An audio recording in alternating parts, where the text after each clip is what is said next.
Listen, I tell you sincerely by God, if we let anything happen to our prayer lives, we will lose a generation. There are many nonsense. Even if you are feeling sleepy, sleep in the place of prayer.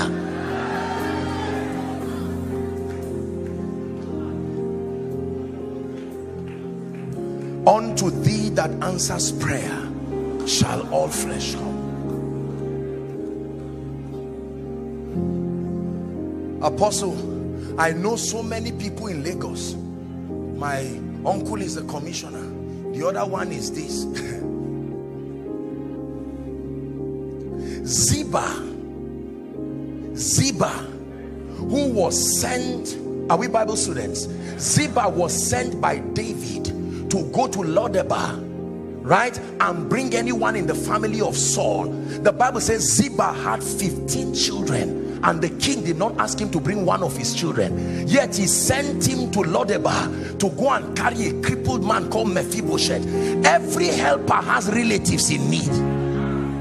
Whatever will make your destiny helper leave his relatives and come to you must be prophesied from the realm of the spirit. Let me speak to someone. I stand by the God of heaven and by the spirit of prophecy. Between now and the end of this year, I call the helpers of your destiny. Appear now. Appear now.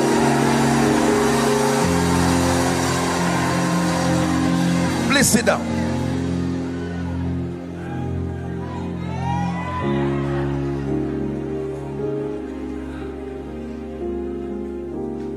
There are pastors that don't pray.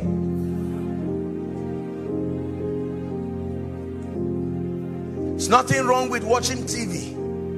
But you watch TV, you watch football, you browse, you finish up with a movie and get up and just jot one or two things in a note. No, sir. You are contending against powers. As members come, don't just look at their clothes. There are spirits hanging on people's destinies that are the mercy of a track record of real fire. There are things you cannot fake.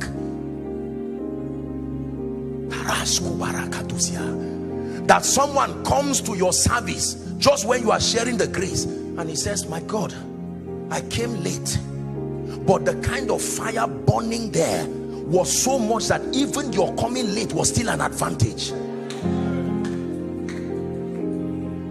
You become a flame of fire.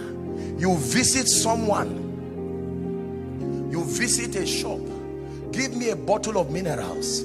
Just because you held a bottle from that shop, as soon as you go, the owner of the shop will notice that people started coming. What happened? You took the, just that act of drinking a bottle of mineral was a deliverance to that person, because you have now become the ark of God. Literally, it is not only the house of Obed-Edom you go to, anywhere. So why wouldn't someone invite you to his office and say, just sit down here, sir? He won't tell you that's why he brought you. They have studied the antecedents and they have seen that God is with you. Rabbi, we know that thou art a man sent from God, for no man can do these things except. Let me tell you, if you do not carry fire, it's unfair for men to need you. Why should they need you? Prayer. Please, if your prayer life has gone down in this conference, trust the Lord. Trust the Lord that one of the graces that must rest upon you is that grace for prayer. We spend half the time we should use praying, begging people only God can talk to. They are like the unrighteous judge.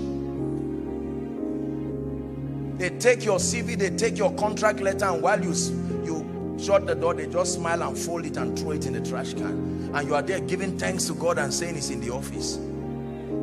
Prayer will force him to bring that CV out of that dustbin. He will leave his house and come back.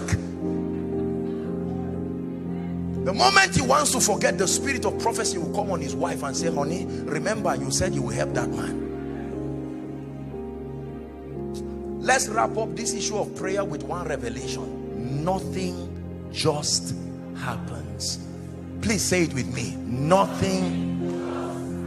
You don't just make money. Men don't just come. Your ministry doesn't just grow.